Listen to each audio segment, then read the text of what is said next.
Hello, welcome to another episode of Megan Shitwood Live, powered by BNI. In this episode, we're going to talk about my key to success, which is know what you want, surround yourself with amazing people, and then never stop moving. So let's get started.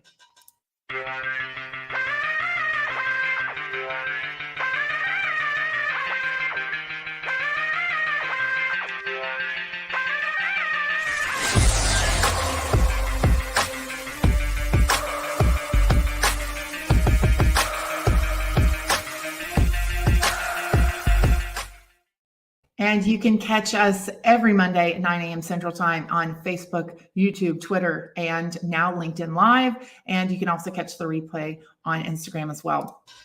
So this is going to be a little bit different of an episode. We're going to talk about one of the things you absolutely have to have if you're going to increase your business by 30% is you have to have goals. You have to have a way of achieving the things that you need to change in order to reach that goal. If you're not growing by 30% per year right now, then you have to do something differently in order to grow by 30% in the next year. So, but the other part about this is sometimes it's not as easy as it sounds necessarily. And lately, I've been hearing a lot of people talking about, oh yeah, this is how you do goal achievement. Oh, this is how you do goal achievement.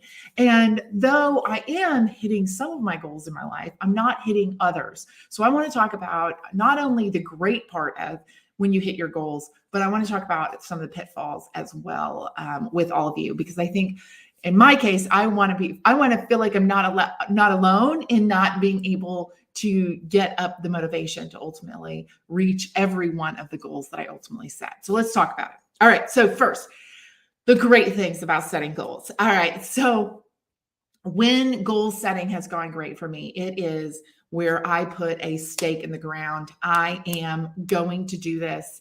There is nothing that is going to stop me. That's like the energy of it. Like, I'm going to do this. I am going to grow my business by 30% next year. That's what I'm going to do. And when I do that, I call it putting the stake in the ground. I know that it's not going to be a straight line to get there. I know that I'm going to need some trial and error. As I mentioned earlier, I know that I'm not doing everything I need to. I'm not doing everything I need to do. I have to be different because I'm not currently growing by 30%. So I've got to do something differently. So when I put that stake in the ground and I focus on it, and I say, this is what we're going to accomplish.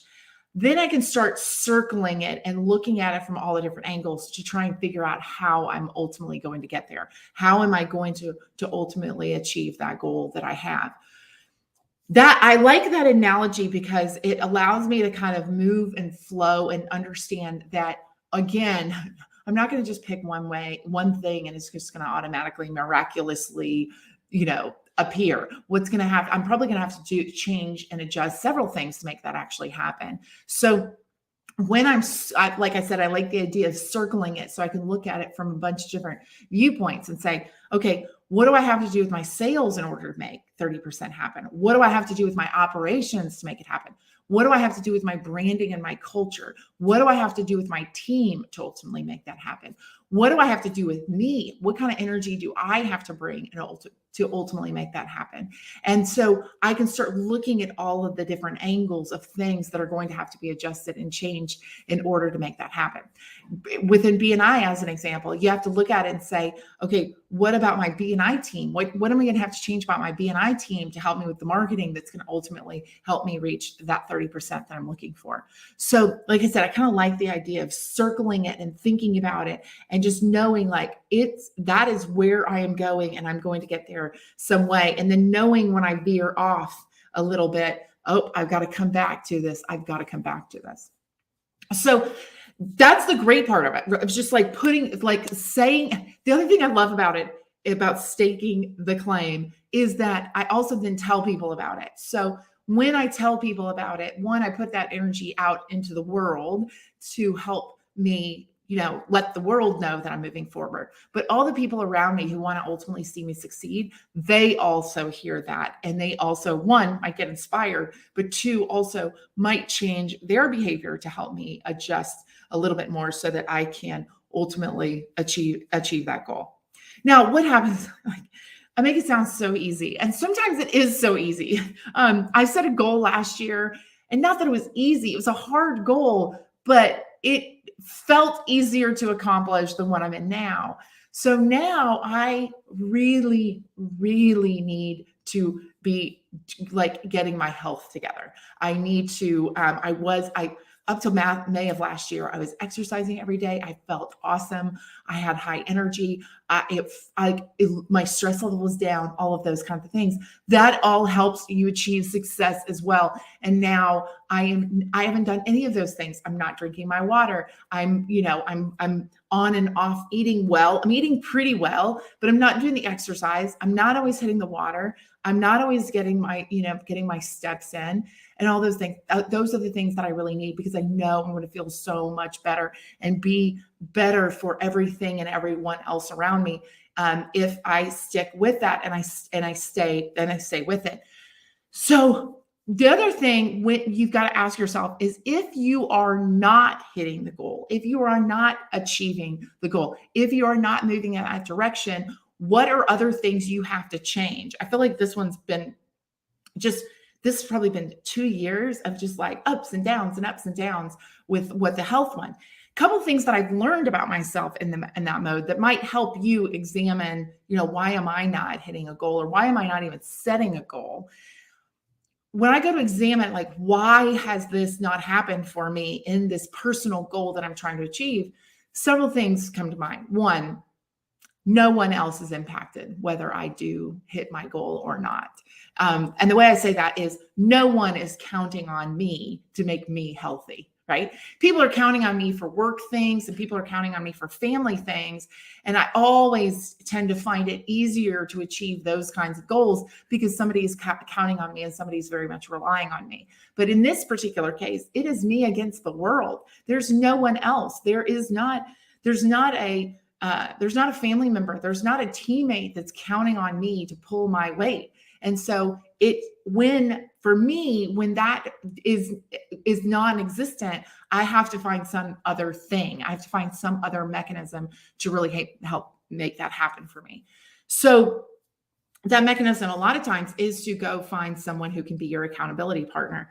Someone who can actually talk you through, why are you not actually hitting the goal? What is going on with that? Who can challenge your thinking to say, what is going on? Who the person can be the person who's waiting for you at the gym when you get there, so that you'll show up, because that person's going to be waiting for you at the gym at 5:00 in the morning. And wouldn't that be terrible to stand them up, considering 5:00 is the day and the time, right? So you've got to think. I'm noticing about myself and thinking about this with myself is, I really have a hard time when I'm achieving a goal for me and not someone else. Okay. So creating that self-awareness for yourself is really important. It's really important to understand, why are you not achieving it? And then putting in those frameworks that can help you achieve it.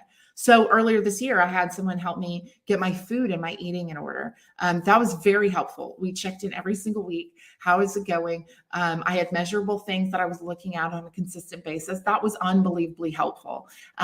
Now I'm moving on to the exercise. And as much as I do not necessarily want to have to go pay someone to help me through it, I think so far that's what I'm going to have to do, because I'm just not doing it on my own.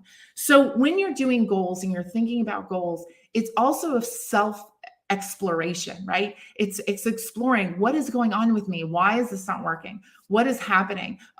What am I learning about myself as I go through this process? And as I mentioned earlier, as you circle that goal that you're looking at, you say, okay, what else do I have to do in order to make that happen?